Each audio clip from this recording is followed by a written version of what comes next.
그들이 가버나움에 들어가니라. 예수께서 곧 안식일에 회당에 들어가 가르치심에 무사람이 그의 교훈에 놀라니 이는 그가 가르치시는 것이 권위 있는 자와 같고 서기관들과 같지 아니함일러라. 예수님께서 안식일에 회당에서 가르치시니까 사람들이 예수님의 교훈에 대해서 놀랬습니다. 서기관들의 교훈과 같지 않았다라는 것입니다.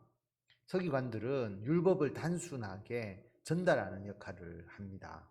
그리고 율법의 근본적인 의미를 알지 못하죠. 그러나 예수님은 율법을 창조하신 분이시고 율법의 정신을 기본적으로 알고 계시죠. 그래서 율법의 기본 정신을 말씀하시고 율법을 초월해서 우리가 하나님을 믿고 이 땅에서 살아가는 데 대한 가르치심을 가르치셨기 때문에 사람들이 예수님의 교훈에 놀랄 수밖에 없었다라고 하는 것입니다.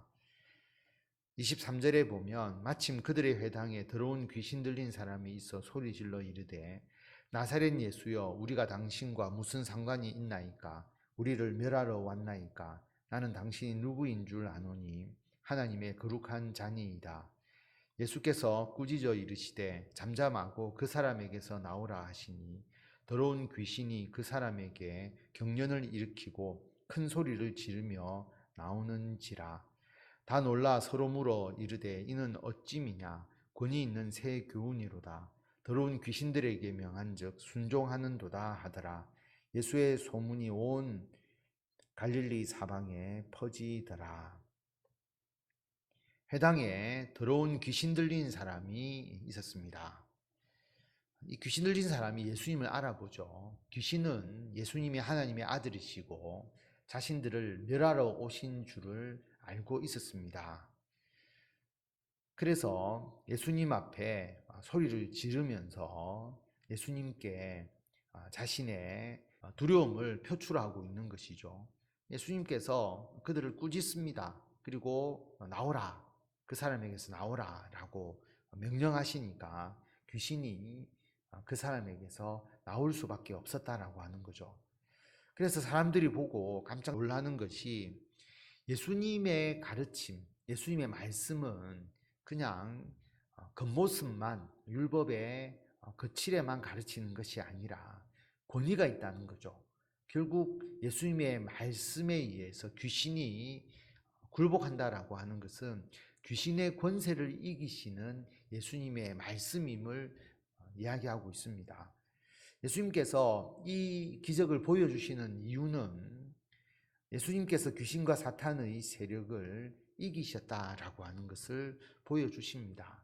예수 그리스도를 믿으면 사탄의 권세에서 해방된다라고 하는 것을 가르쳐 주시는 것이죠.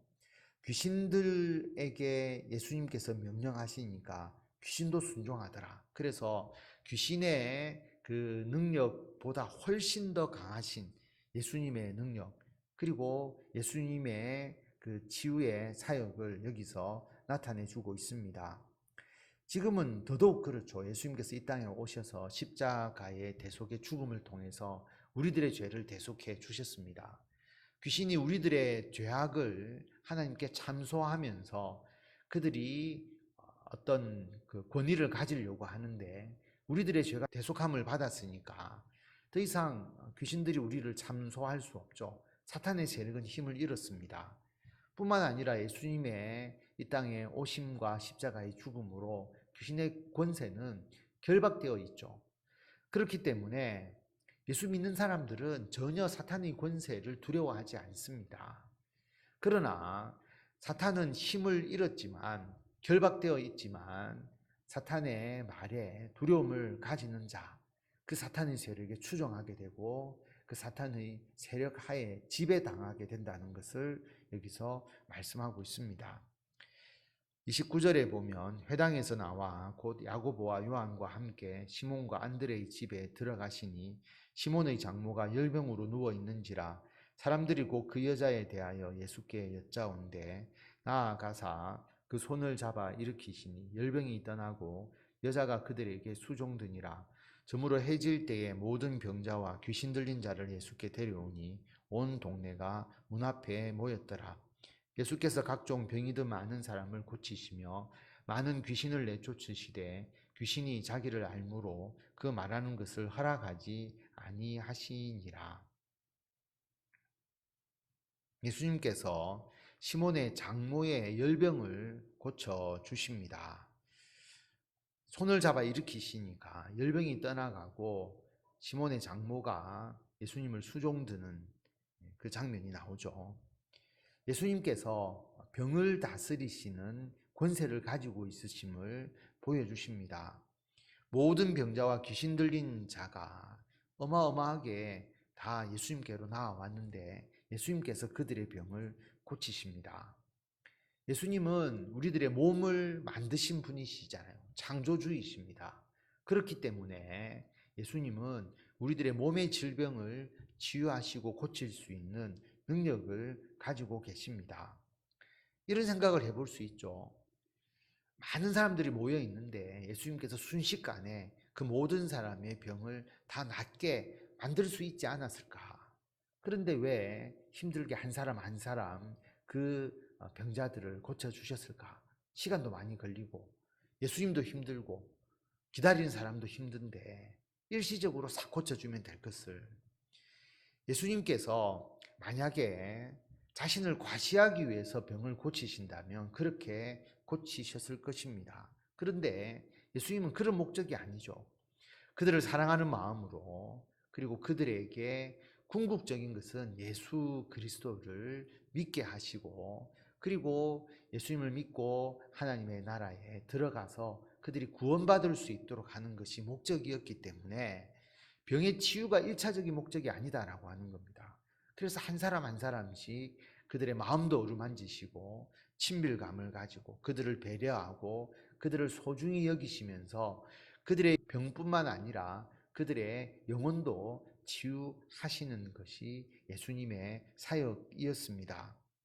35절에 보면 새벽 아직도 밝기 전에 예수께서 일어나 나가 한적한 곳으로 가사 거기서 기도하시더니 시몬과 및 그와 함께 있는 자들이 예수의 뒤를 따라가 만나서 이르되 모든 사람이 주를 찾나이다. 예수님께서 새벽에 한적한 곳에서 기도하셨습니다. 요즘으로 말하면 새벽 기도를 하신 것이죠. 예수님께서도 이 땅에 인간으로 오셨기 때문에 기도하지 않고 주의 일을 하지 아니하셨다. 기도하면서 하나님의 뜻을 묻고 하나님의 도우심을 구하면서 주님께서 일해 나가신 것이죠. 그런데 우리가 기도하지 않을 수 있겠습니까?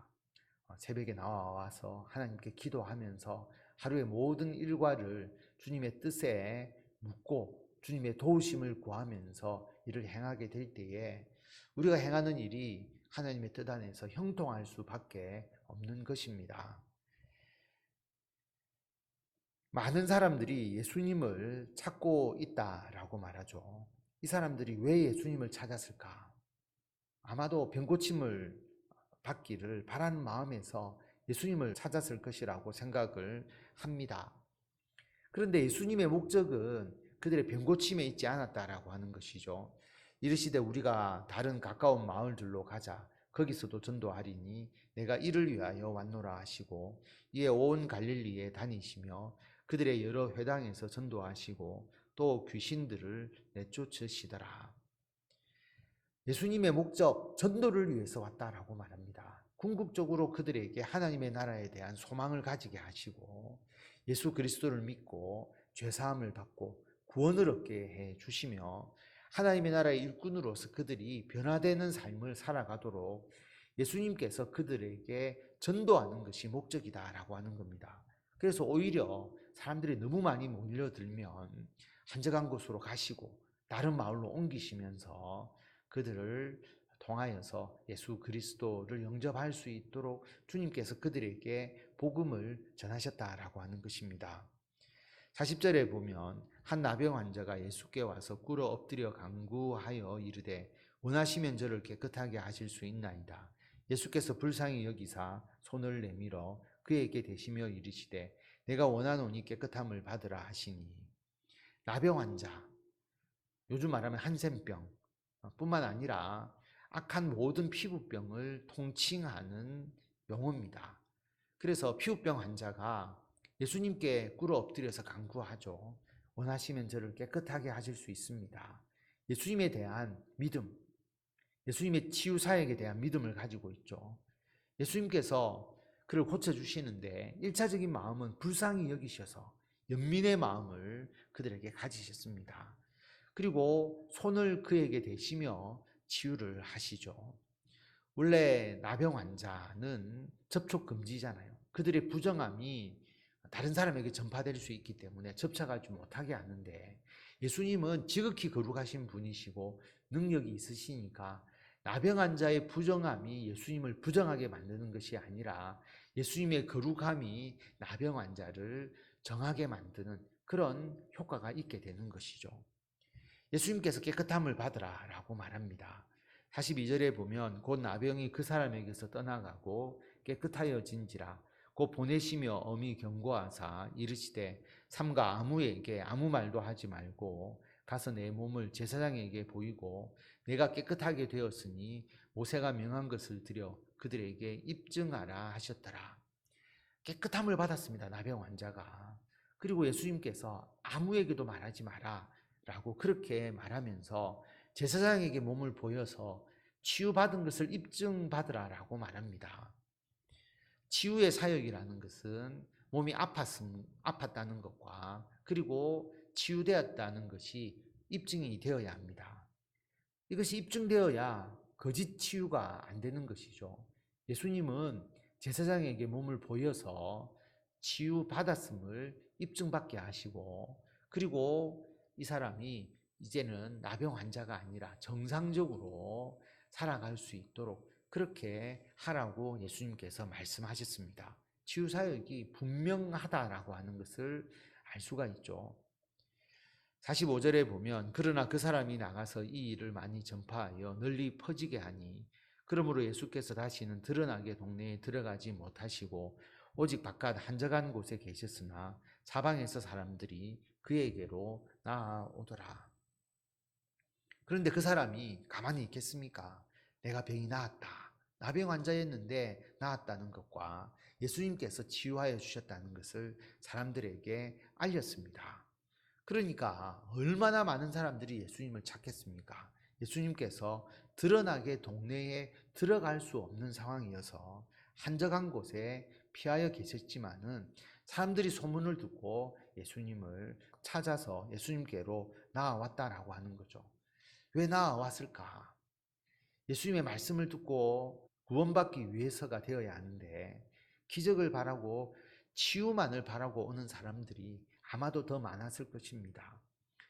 질병의 치유라는 것은 끊임없이 치유해도 결국 우리 모든 사람은 죽음 앞에 있게 됩니다. 하나님의 부르심을 받게 되죠. 그때 중요한 것은 우리가 예수 믿고 죄사함을 받았다는 것입니다. 그러므로 예수님은 질병의 치유를 가장 우선적으로 생각하지 않고 그들을 예수 믿게 해서 하나님의 나라의 자녀로 만드시고 그들의 영혼을 구원하시고 영생을 주시는 것을 가장 귀하게 여기신 것입니다. 그래서 전도하신 것이죠. 여러분, 예수님을 믿고 구원 얻는 것이 가장 중요합니다. 우리도 이 전도를 위해서 다른 사람들의 아픔을 위로하고 치료하고 도와주고 이런 것이지 그 자체가 목적이 될 수가 없다라고 하는 것이죠. 그래서 예수님의 말씀을 듣고 예수님을 믿고 그래서 예수 그리스도가 메시아이시고 구원자이심을 믿고 구원을 받도록 하는 것이 우리들의 가장 중요한 사명입니다. 예수님도 그것을 가장 중요하게 여기셨습니다. 그리고 예수님께서 새벽에 기도하셨다. 예수님도 기도하셨는데 우리도 당연히 기도해야 되겠죠. 주님의 뜻을 묻고 주님의 도우심을 구하는 기도를 늘 드리시면서 주님과 함께 하면서 우리에게 맡겨진 가정과 직장과 교회에서의 사명을 잘 감당하시는 성도 여러분들이 다 되시기를 바랍니다.